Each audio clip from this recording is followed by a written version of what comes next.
Kita awali informasi pagi ini pemirsa, debat perdana pemilihan gubernur dan wakil gubernur Jakarta diselenggarakan di Grand Ballroom Jakarta International Expo atau Ki-Expo, Kemayoran, Jakarta. 3 pasangan calon kemukakan visi misi terkait penguatan sumber daya manusia dan transformasi Jakarta menjadi kota global.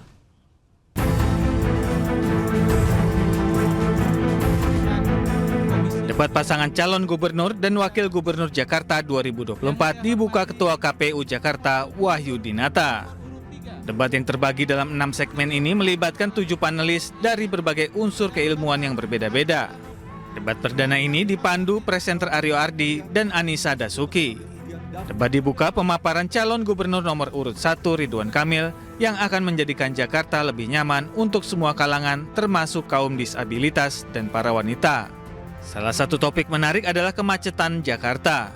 Ketiga paslon setuju untuk meningkatkan keamanan dan kenyamanan transportasi umum dan mengurangi pergerakan dengan memusatkan aktivitas warga di satu lokasi. Namun di sisi lain, paslon nomor urut 3 Pramono Anum juga menambahkan perlunya integrasi dengan kawasan penyangga Jakarta. Ketiga pasangan juga sepakat untuk memperhatikan Gen Z dan memberdayakan RT/RW sebagai garda terdepan membangun sumber daya manusia kota Jakarta. Mengatasi macet ada 2 ideologi. Ideologi memfasilitasi pergerakan MRT, LRT, Transjakarta, busway, bikeway, dan lain sebagainya. Kita mungkin akan coba berinovasi membuat riverway atau perahu melintasi 13 sungai di Jakarta. Kemudian juga perluasan yang namanya flyover masih dibutuhkan secara reality. Transjakarta tidak cukup untuk menyelesaikan persoalan macet di Jakarta. Aglomerasi telah ada, maka yang harus dilakukan adalah Transjabodetabek. Untuk itu, maka harus diatur dari ujungnya. Saya termasuk yang akan membebaskan 15 golongan yang sekarang ini sudah naik busway gratis, maka mereka naik MRT dan LRT juga gratis. Ada yang unik saat sesi tanya jawab, pasangan nomor urut 2 Dharma Pongrekun berapi-api menjawab pertanyaan dari Ridwan Kamil terkait penanggulangan pandemi. Pongrekun mengkritik penanganan terhadap pandemi COVID-19 yang dianggap tidak berpihak kepada rakyat. Pandemi ini adalah agenda terselubung dari asing untuk mengambil alih kedaulatan negara. Sehingga terlihat sekali begitu rapuhnya bangsa ini sampai harus mengikuti istilahnya saja ikut. Kenapa bukan Taufik? Kenapa ngikutin COVID? Bahkan banyak dari antara kita yang tidak paham bahwa PCR yang dipakai selama ini boleh diuji, itu bukan untuk mengetes virus. Debat pertama ini berlangsung kondusif dan ditutup dengan ketiga paslon yang saling bersalaman dengan akrab. Debat kedua akan digelar pada Minggu 27 Oktober mendatang. Dari Jakarta, Tim Liputan Anyus melaporkan. Cagup nomor urut 1 Ridwan Kamil memberikan solusi jika Gen Z terkena PHK, RK akan memberikan dana ketahanan sosial dan kopi gratis selama 3 bulan. Sementara itu Pramono menyebut Gen Z tidak perlu kopi gratis, namun perlu disupport talentanya agar mandiri secara ekonomi. Mereka kena PHK, pasangan Ridho akan bikin program memberikan dana kekuatan sosial selama 3 bulan.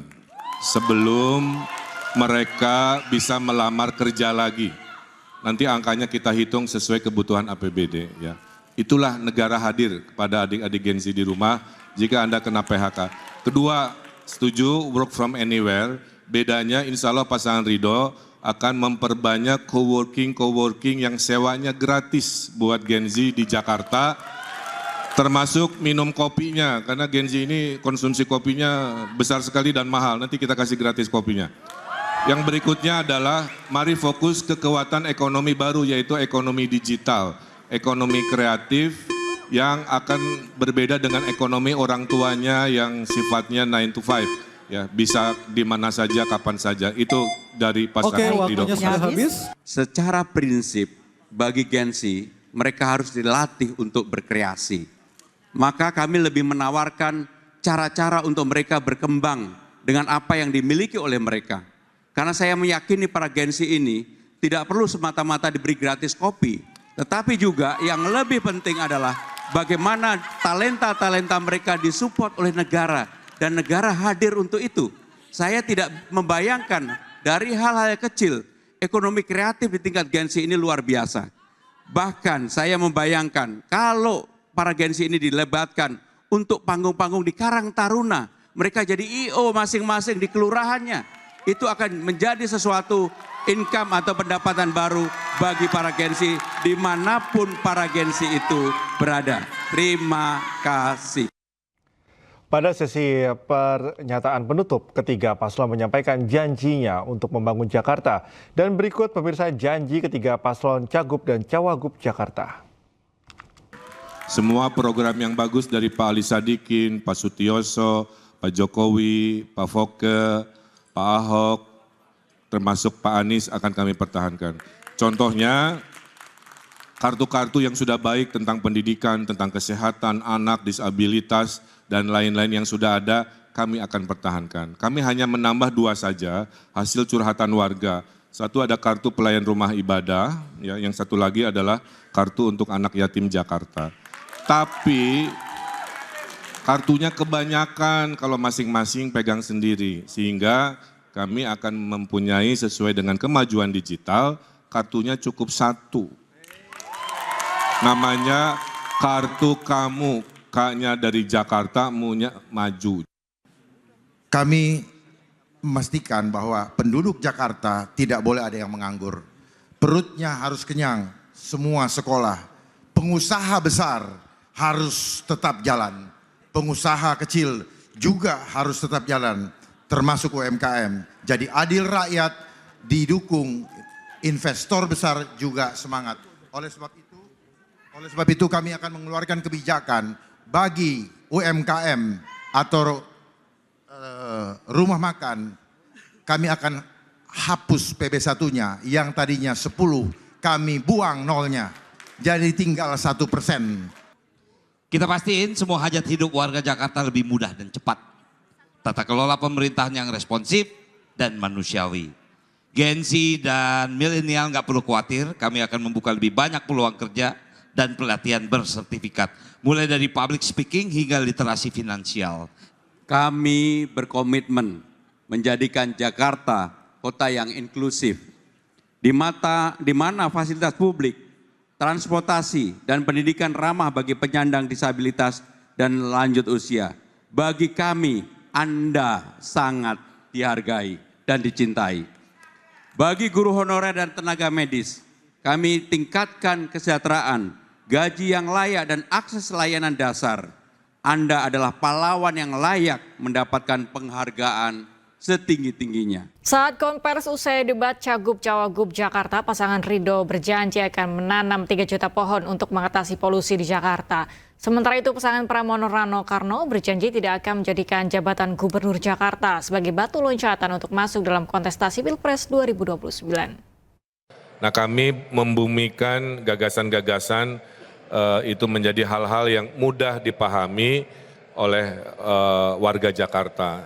Kemudian kami berbagi tugas, Pak Sus juga saya monitor di sesinya menjawab dengan lugas, poin-poinnya juga sangat luar biasa, dan tentunya saya lihat secara umum ya, ini debat bagus ya, hubungan kami antara nomor 2, nomor 3 juga hangat, tidak ada ketegangan yang sifatnya personal, semua pertanyaannya juga adalah tentang program ya. Saya kira itu sangat baik. Mudah-mudahan di debat kedua ketiga makin keren, makin hangat sehingga Pilkada Jakarta naik kelas ya, menjadi pilkada teladan percontohan senasional. Tadi mungkin Pak Suswono belum sempat membahas mengenai salah satu penyebab polusi udara di Jakarta karena ada PLTU Pak di sekitaran kawasan DKI Jakarta. Bagaimana Pak Suswono menangani hal tersebut? Apakah sama penanganannya dengan penanaman pohon saja Pak? Terima kasih. Ya tentu kita akan lobby ke pusat ya, karena bagaimana juga itu kewenangan dari pusat.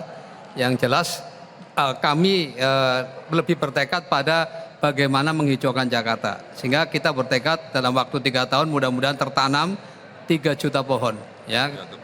Mas Pram, setelah tadi ada tercetus di panggung debat untuk kemudian ya membuat wacana Mas Pram jadi calon presiden ke depan gitu kira-kira. Apakah berpikir Mas Pram kira-kira masih tetap mau jadi calon gubernur atau kira-kira mau jadi calon presiden? Saya berpikir aja tidak, dan saya tidak mau menggunakan pencalonan saya sebagai calon gubernur ini next step untuk melompat. Saya yakin saya dan Bang Dul untuk menjadi gubernur aja dipaksa. Sehingga dengan demikian sama sekali tidak ada terlintas pikiran saya untuk maju dalam bentuk apapun. Saya akan konsentrasi menyelesaikan dan sekaligus fight untuk calon gubernur ini. Tapi nggak ada rasa terpaksa dong, Mas Pram? Kenapa? Tidak ada rasa terpaksa dong Oh, untuk... kalau sekarang saya setelah melihat masyarakat dan turun ke bawah, belanja masalah, melihat persoalan-persoalan di bawah, saya semakin yakin bahwa kalau saya diberi amanah, saya akan berbuat yang terbaik bagi warga Jakarta. Baik, Bang Dul sendiri bagaimana? Happy nggak? Puas nggak dengan performance di panggung tadi? Happy sekali, alhamdulillah hari ini suasana debat kita ceria. Itu dulu intinya, karena memang kita ingin ceria. Tentang hasilnya bagaimana, biar masyarakat yang menilai. Ada rasanya baper nggak tadi di soal yang sensitif atau yang personal? Enggak baper-baper, cuman awalnya saya salah kostum. Kenapa tuh? Kan topinya merah, nggak tahu backgroundnya merah. Terus? Muka kita hilang, makanya kita ganti yang hitam nih. Sementara itu, calon gubernur nomor urut 02 Dharma Pongrekun mengaku memiliki keterbatasan dana untuk berkampanye. Ia pun meminta dukungan masyarakat agar berjuang semaksimal mungkin meski memiliki keterbatasan dalam strategi kampanye. Iya, ini dari... Dharma Pongrekun mengaku dirinya jarang belusukan ke masyarakat langsung dan berbeda dengan dua pasangan cagup-cawagup lainnya. Dharma pun mengakui alasannya jarang bersosialisasi ke masyarakat karena keterbatasan dana. Oleh karena itu, ia memohon pengertian dan dukungan masyarakat. Hal inilah yang membuat ia dan Kun Wardana tak bisa memaksa orang berkumpul tanpa ada dana untuk aktivitas kampanye. Kun, saya penasaran betul sebelum itu dijawab.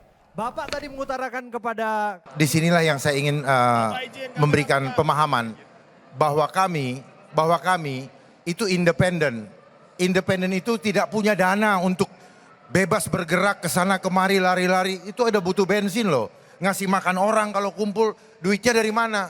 Jadi tolong dipahami, mari bantu kami untuk memperjuangkan keselamatan keluarga kalian juga.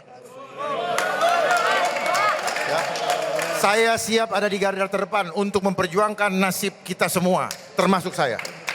Pemirsa, Anda bisa berpartisipasi mengikuti polling debat Pilkada Jakarta dengan mengarahkan kamera ponsel ke QR Code di layar televisi Anda. Dan kami akan mengumumkan hasilnya pada akhir polling nanti.